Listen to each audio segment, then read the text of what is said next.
Here are the key terms you will need to know for your exam.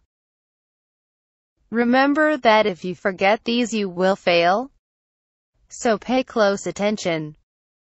Inflation is caused by demand and supply side factors.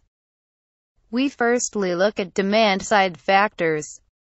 Examples of demand side factors include household income and consumer confidence. In the exam, remember to use a diagram to analyze the effects a demand side factor has. Afterwards, try to evaluate. For example, to what extent does an increase in household disposable income have on demand? Well, since consumption accounts for 60% of aggregate demand, it has a large impact. Secondly, inflation is caused by supply-side factors, also known as cost-push inflation. The causes for this are seen below. This can again be analyzed with a diagram. We see that an increase in raw material prices shift the supply curve to the left. This causes an initial shortage of supply. In response, prices increase hugely.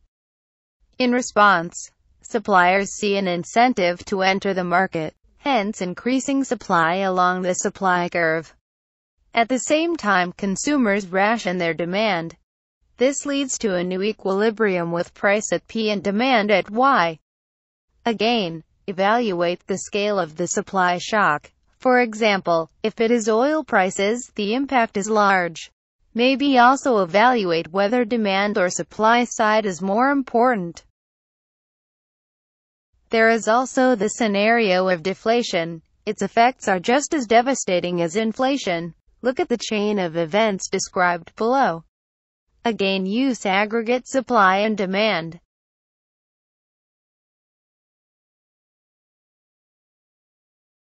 Unemployment is a topic strongly linked with inflation. Here is the list of key terms you need to know. Unemployment carries negative connotations as it represents a waste of labor, a scarce resource. There are two categories of unemployment causes. There is demand, and there is supply. Demand-side causes are caused by a lack of aggregate demand. This is known as cyclical unemployment. In the exam, give a concise explanation of how unemployment is caused by a lack of demand. Mention how because businesses produce less goods and services to meet demand, they need less workers. The labor markets do not operate immediately to match the supply of labor to the demand for labor. This leads to frictional unemployment. For example, I may leave a job to find another better job. This is an example of frictional unemployment. Structural unemployment is associated with changes in demand and supply patterns. For example, if firms relocate abroad, people in that industry are left structurally unemployed. When evaluating, there are a number of issues you can use. Firstly, mention the conflicting objective of stable prices and low unemployment. You can reduce unemployment by increasing aggregate demand. However, high aggregate demand increases inflationary pressure.